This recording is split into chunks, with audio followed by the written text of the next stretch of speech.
I'm super honored to be here to represent education. It's not the flashiest topic, but it's such an important piece in perpetuating our history in our schools. And so I just want to start with a story, a quick story that has stuck with me most of my life. And so I had an opportunity one time to interview a middle school student, a Filipino American middle school student in Seattle, in a school that was about 75% Filipino.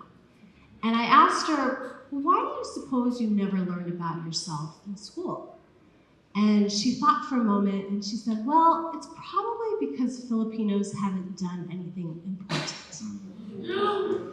And that was like a dagger in my heart. And that's something that has stayed with me and has driven me as an educator, as a former first grade teacher, and now as a professor of education. And so when I went to the University of Washington to do my graduate program, I studied under Fred and Dorothy Cordova, and that was the first time I learned about my history.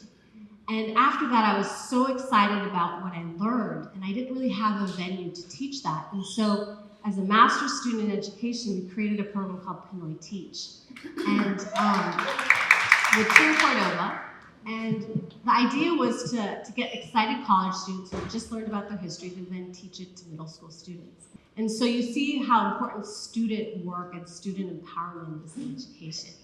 And so fast forward now, one of my former students in Pinoy Teach is a professor.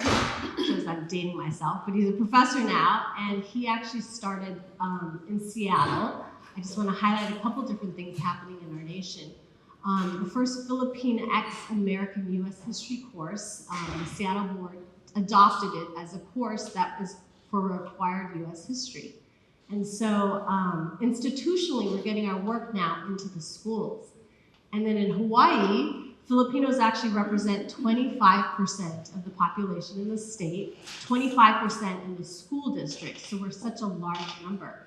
But yet it's not just till recently that now we've had students that have been empowered to want to learn about their history. And so it started with this one student who felt like in her required Asian American history class, there was nothing about the Philippines, and so sought out wanting to teach about the Philippines. And so from that movement grew to about 20 students in Hawaii, and I helped with them in terms of facilitating and learning how to design curriculum, and so then they wanted to design their curriculum.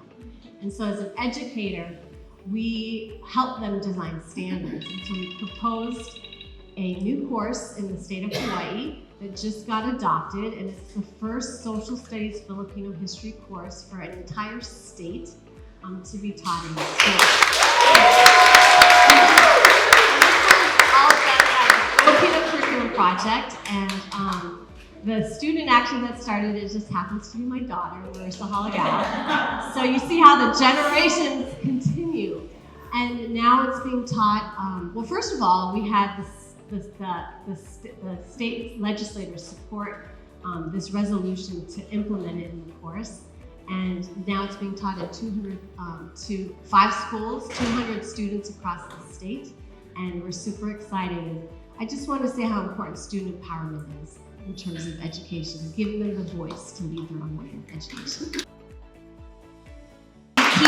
Tremendous opportunity to just be in this conversation, to get the attention of mainstream Hollywood and the industry. So what I implore of you is to look up Nurse Unseen, tell all your friends, try and catch a screening if you're in one of the cities where we're showing, and just please keep spreading the word. It's really, really growing. And so when I think about the things and the lessons learned, one of them is just the importance of disaggregating the data at the school system, pulling Filipinos out of Asian category. It has shown that we are 10 to 20% in terms of achievement below. And so when you lump us all together, obviously, it overlooks our needs. Compared to other Asian American subgroups, Phil-Ams continue to be the least likely to pursue professional mental health help seeking, and we continue to report disproportionate higher rates of psychological distress, suicide, and substance use. We can no longer afford to suffer in silence. Our parents have sacrificed and focused on survival so we can focus on diaspora healing. I hope we all know that small businesses, especially those mom and pop businesses, are the lifeblood of our economy. And so please support your local small businesses. Please value, and every time you go and pay a higher price, which you will in the next year, know that you're investing in that particular local small business. And we all know that Filipino restaurants often will employ Filipinos. And so you are not just investing in that restaurant, but you are investing in the livelihood of all of those employees. Tell your immigrant stories to your friends and your family and to people who you just know now or you meet. And be proud of that story, because there needs to be a sea change in the country with respect to immigration. People need to understand how important it is and how vital it is, and how, again, there are human stories behind every single case. That education program becomes their voice. Because once they die, we don't want that voice to disappear. We are also their voice. So we needed to do that, folks, and we need your support.